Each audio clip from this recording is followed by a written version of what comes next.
Warning: the following podcast contains violent scenes that may be unsettling to some listeners. Listener discretion is advised. In the fall of 1987, four men find themselves reunited with childhood friends for the first time in 10 years. They are drawn together by the mysterious death of a mentor they all cared for together as children.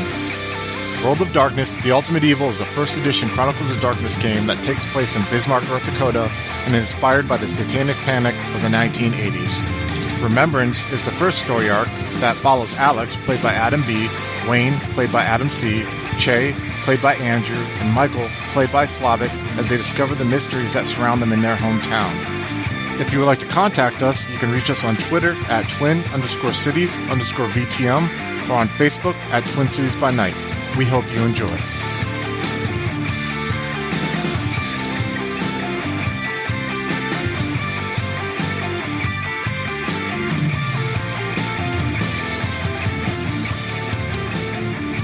Hello, everyone. Welcome to World of Darkness, The Ultimate Evils. First session, session one.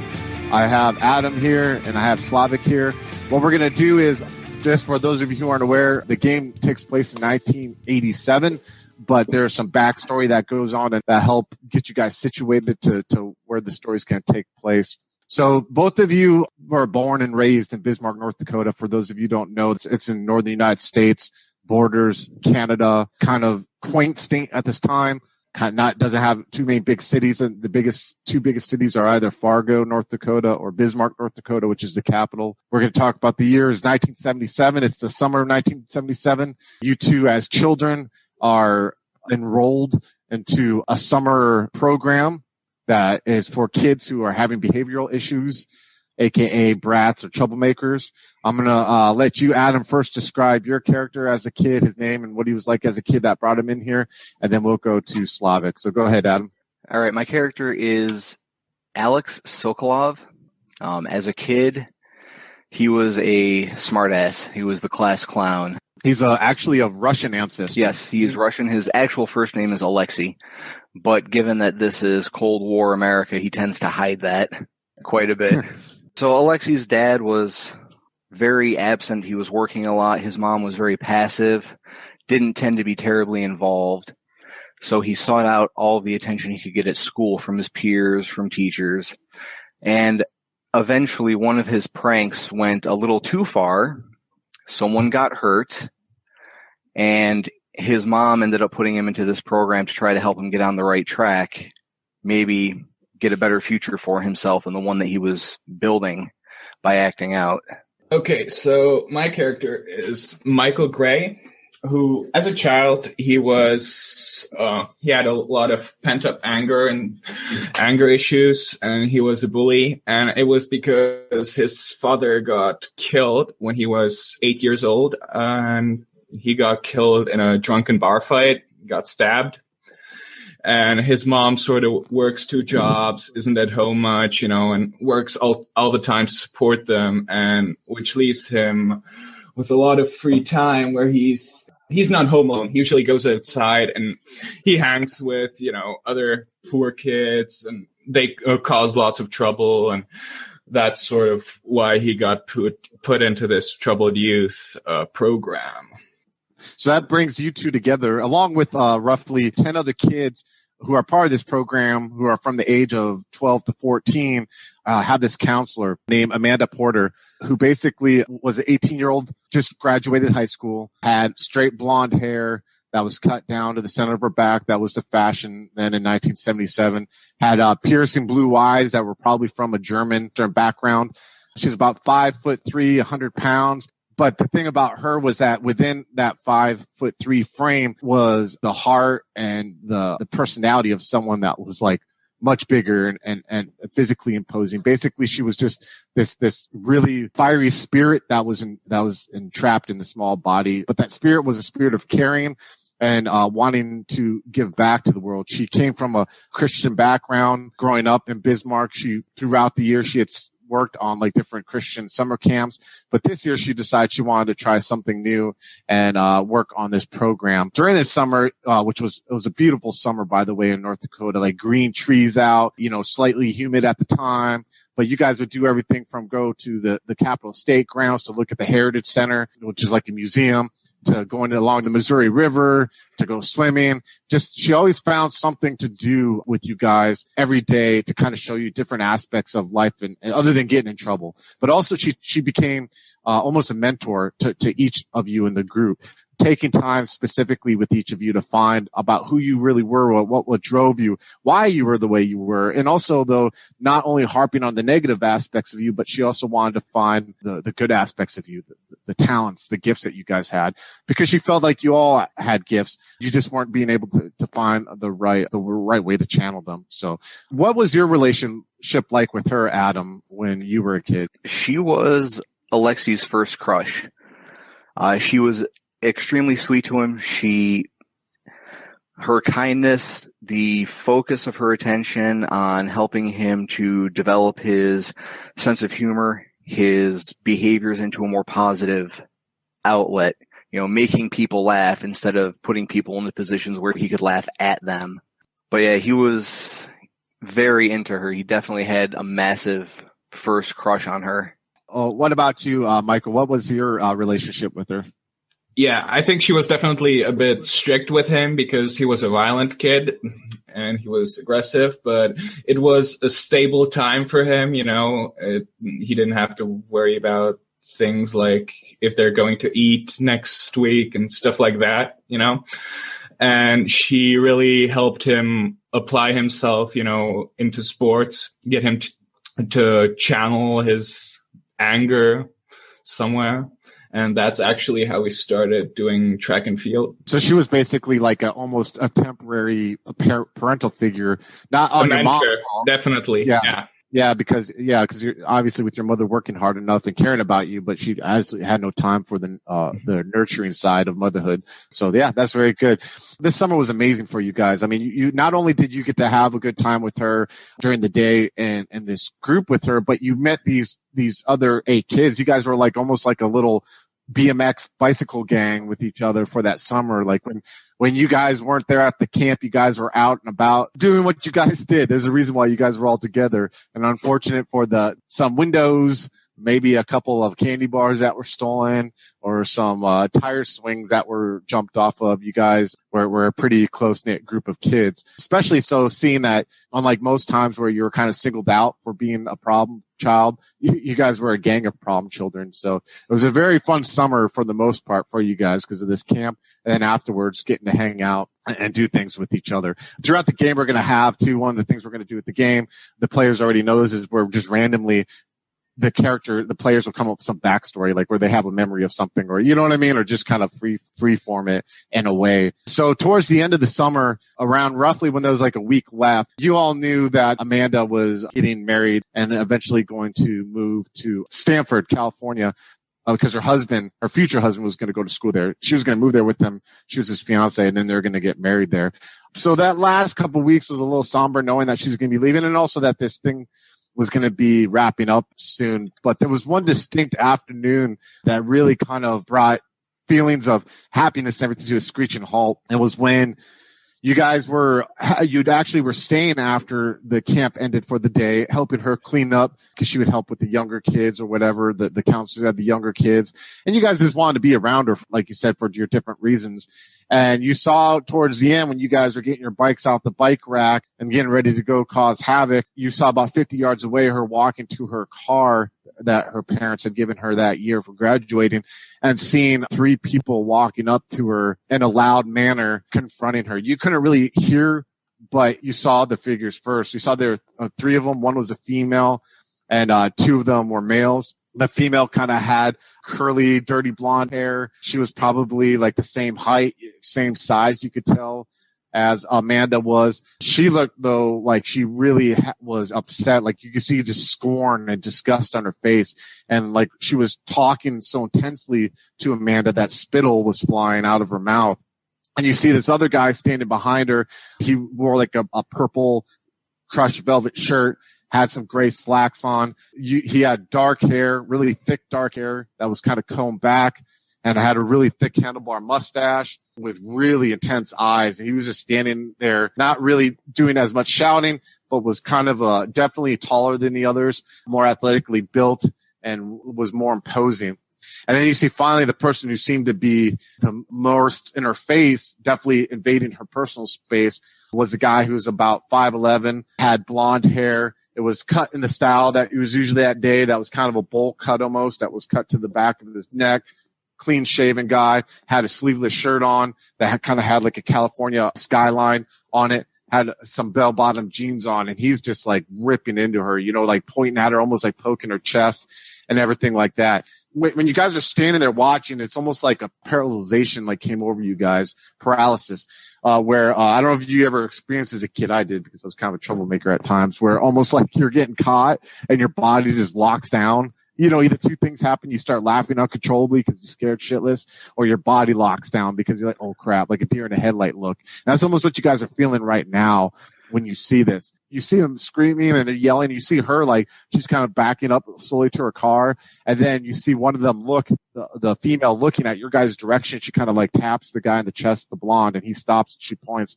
And there's this moment of silence where like the 10 of you are on your bikes staring at these three. And then they just turn around and they get back into this piece of shit Jetta car, yellow Jetta, and they just drive off in a plume of smoke. And you see her turn around and she's looking at you guys and she just kind of waves and she has this uneasy smile. And she just gets back in her car and drives off. So how does that impact Alex when he saw that as a child? He'd have been just scared stiff. He wouldn't know how to react, because as much as he likes to joke and get attention, he doesn't know how to handle a threatening situation, at least not at that point. So he'd just be a deer in headlights.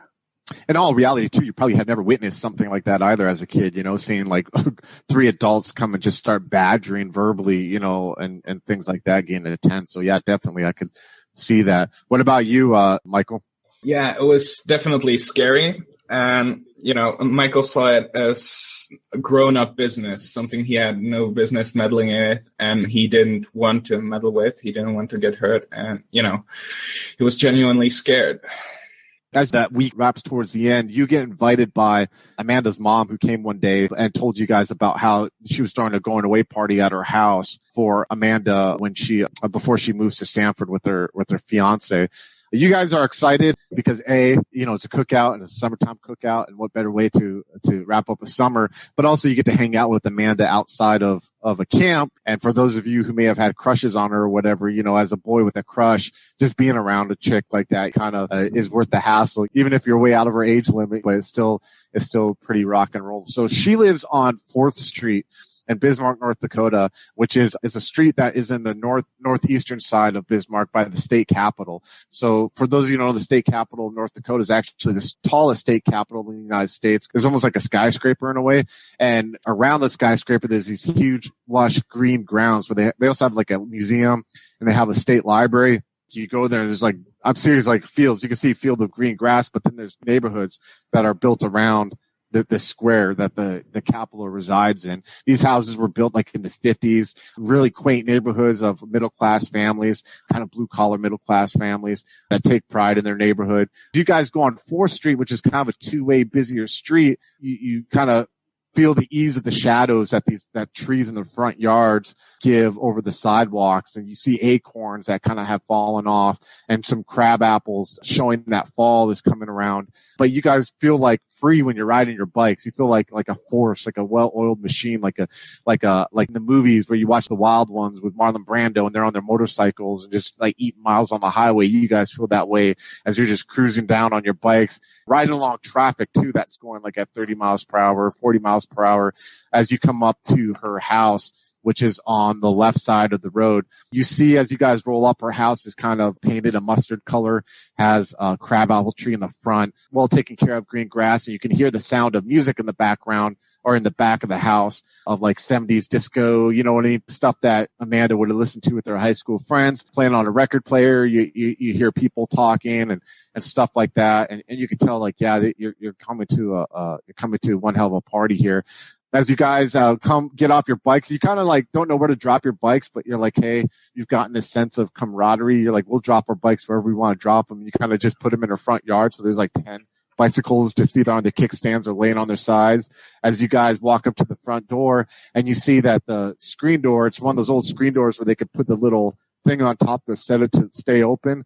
And you see people in the living room, and you guys walk in there, and there's like about 50 people throughout the house, this small house, or out in the backyard where the grilling's going on. You kind of at this point just grab a soda. You're feeling like, yeah, you can pig out on food. And Amanda makes her way with each one of you and kind of does the same thing that she did before, where she talks about, not to forget what she taught you guys and how she'll be coming back once in a while and hopes to see you guys and see, that you're doing better things. You haven't forgotten everything like that. As you're in the backyard standing there too, you notice behind her, there's like a Catholic church that is actually really strikingly, even as kids, you look at it, how ornate it is and how old it is, but seems to be well taken care of, along with like some alleyway that has a grade school that's in the back there too. You guys are sitting there and you're enjoying your time for a while until you realize that this is old people talking, and you guys there's no one else your age really there, and you've done everything you can, and you kind of see Amanda with her boyfriend, her future husband,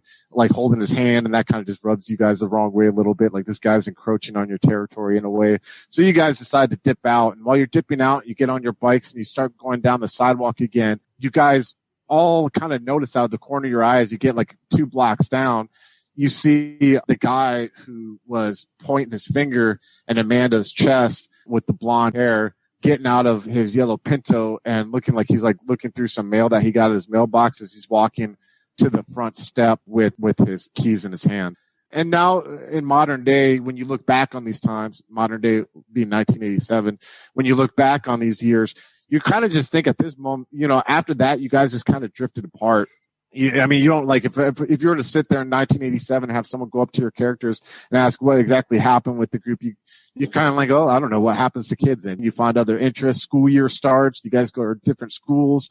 Who knows what happens. But you do know that about 3 months later, right when the winter starts hitting North Dakota, when there's ice on the windows that you have to scrape off and you have to plug in your cars to get them warm enough to start, you come home from school and your mom tells you, or your parents in one way, but obviously your mom, Michael, and both your parents, Alex, tell you how Amanda was killed in Stanford, and how there's going to be a funeral in a week, and how basically that you guys are going to go to the funeral and you're going to go to the wake that's at her parents' house afterwards.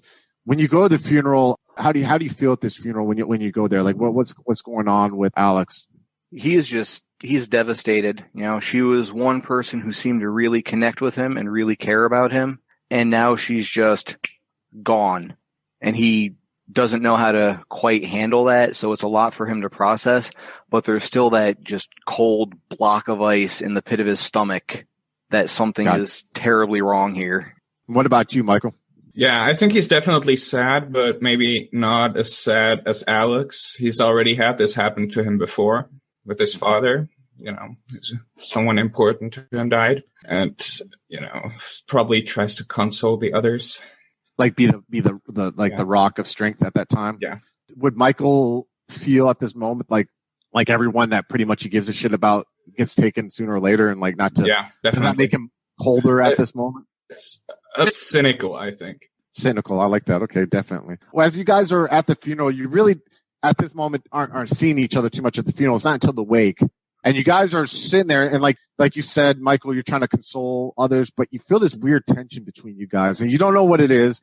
You don't know. I mean, in retrospect, you just remember like it being really awkward here, and you may have written it off to the fact that someone died, that she died, or that you guys hadn't been around each other, and that you guys are kind of forced to be around each other. But there's this weird tension in the air, almost like, I don't want to say like passive aggressiveness, but it's like almost makes the hair on your arms, the little fine peach fuzz you guys had at your arms at this time, raise up a little bit when you'd make eye contact with someone from the group. But you thought maybe it was just the what was going on. I mean, shit, what kid has to go through this type of shit? And how are they supposed to react? There's no set in stone way for how them to react. But when you're at this house again, this house that was like full of life, vibrancy, seeing that Amanda was her parents' only daughter, goes from that to like this somber, just like it's almost like that bright mustard of the summer paint that they had. is now it's like a dark, bitter, bile-like color because of the overhead of the winter with the sun being kind of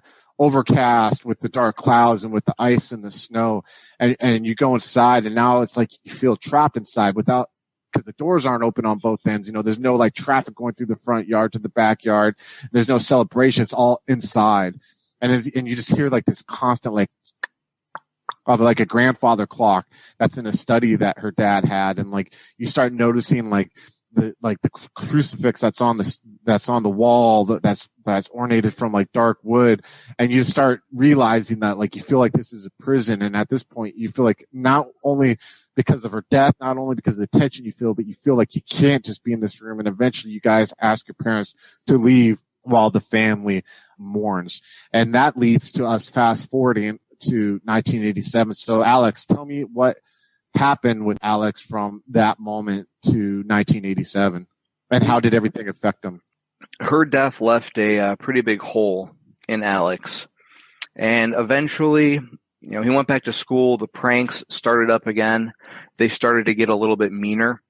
And eventually he fell into drugs, a little bit of pot. Then eventually it became a little bit of pot, a little bit of cocaine, until before he was 18, he ended up as a heroin addict. He dropped out of high school, fell into the world of drugs for several years. It's largely a blur to him. A couple of near overdoses, probably at least one or two medical emergencies where he ended up in the hospital, but he always went right back to it. Couldn't keep a job, was going from basically crack house to crack house until finally, about a year or two before the present, he decided that he was going to shoot up in a park, passed out in the park, and his father, who was out walking the dog, found him and carried him and his stuff home. And from there is when he became clean, right? Yep, he started getting clean, made a deal with his parents where he was able to live in one of the properties that they own.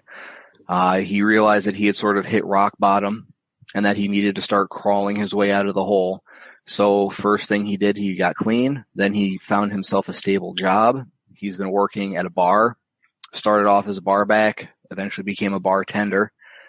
And in the meantime, on his private time, he's been looking into taking his GED and possibly even starting some sort of college eventually. He works at a bar called the Main Bar that's on Main Street. And I know it's creative, but it's a real bar, but it's in Bismarck, which is kind of like a blue collar bar where blue collar types go to drink their sorrows away.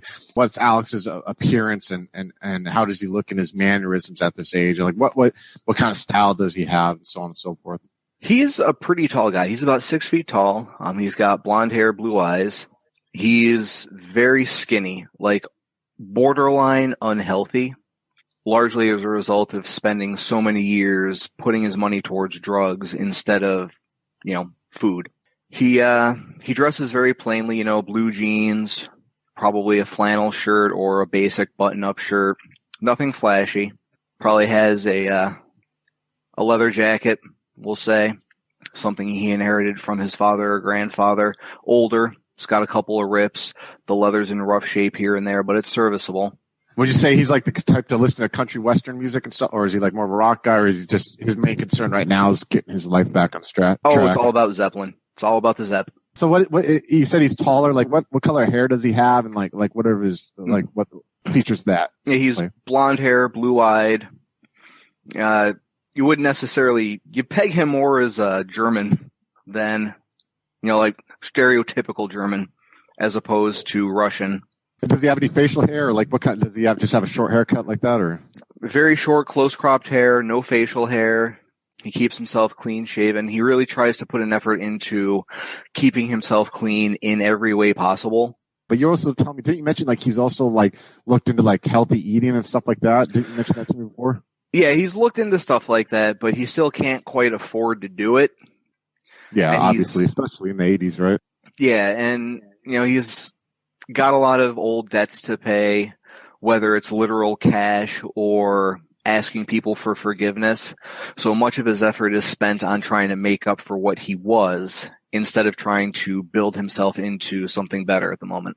And he's currently staying right now in one of the rooms because your parents have like a house where they rent rooms out of, right?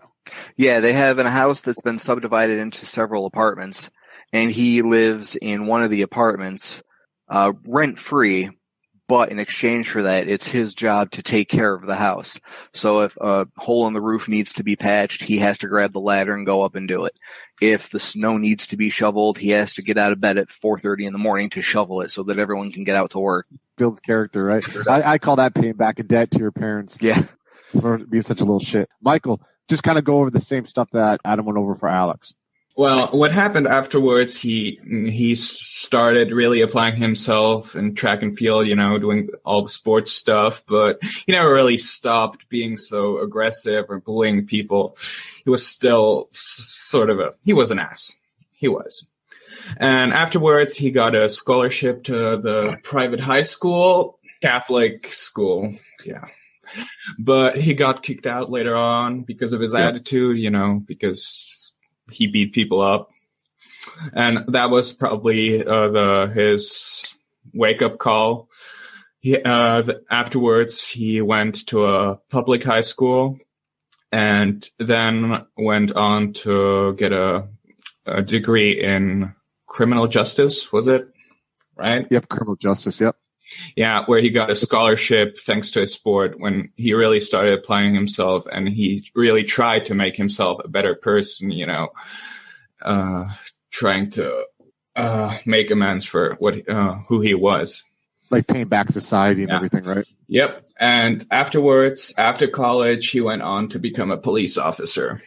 And he's just first-year officer and Bismarck PD, serving there, kind of just doing the normal answer, getting calls, domestic violence, breaking and entering, traffic citations, just your normal kind of beat cop at the moment. So what does he look like and what are his mannerisms and his personalities nowadays?